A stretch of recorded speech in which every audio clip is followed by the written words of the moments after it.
एक बड़े inter state digital arrest cyber fraud facilitation network को बस्ट किया गया। क्या आपके पास भी डिजिटल अरेस्ट की फर्जी कॉल आई है? सावधान हो जाइए। दिल्ली पुलिस ने रिटायर्ड आर्मी कर्नल से 15.5 लाख रुपए लूटने वाले इंटरनेशनल साइबर गिरोह का पर्दाफाश कर दिया है। फर्जी ईडी अरेस्ट वारंट और बॉम्बे हाई कोर्ट के जाली कागजात दिखाकर एक रिटायर्ड कर्नल को डिजिटल अरेस्ट किया गया और 15.50 लाख ठग लिए गए। दिल्ली पुलिस की south west district cyber team ने त्वरित कार्रवाई करते हुए पंजाब और राजस्थान से 4 आरोपियों को गिरफ्तार किया है। इनमें बैंक कर्मचारी भी शामिल था जो फर्जी बैंक खाते बनवाकर टेलीग्राम के जरिए दुबई और कंबोडिया बैठे साइबर अपराधियों को बेचता था। इस नेटवर्क का कनेक्शन पूरे देश में करोड़ों की ठगी और 17 बड़ी शिकायतों से जुड़ा हुआ है। सुनिए इस पूरे गिरोह का भंडाफोड़ करने को लेकर additional DCP south west Abhishek Kumar की पूरी बात।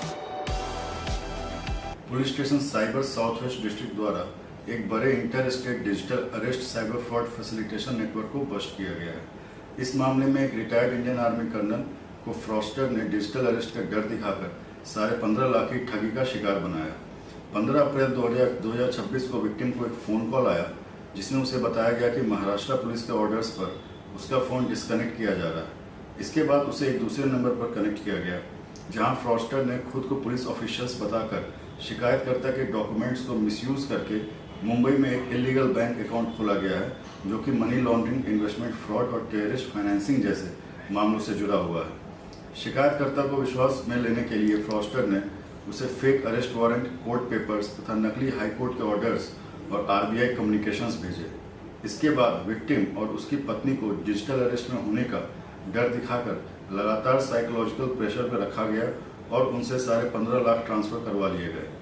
इस संबंध में PS cyber south west district में एफआईआर दर्ज कर इन्वेस्टिगेशन शुरू की गई।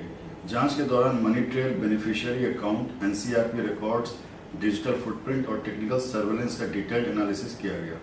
इन्वेस्टिगेशन में पता चला कि चीटेड अमाउंट 15.5 लाख लुधियाना के करंट बैंक अकाउंट में ट्रांसफर हुआ था जो कि एक्यूज सरबजीत के नाम पर था।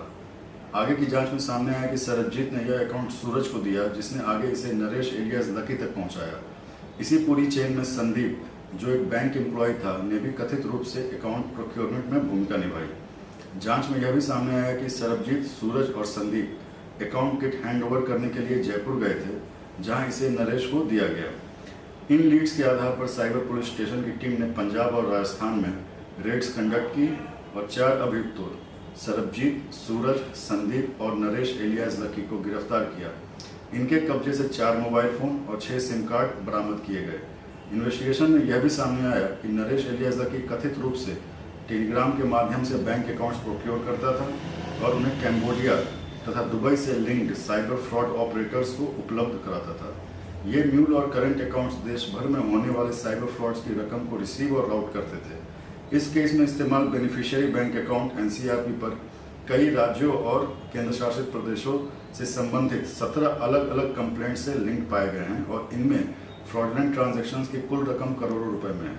इस मुकदमे में आगे की जांच जारी है। धन्यवाद।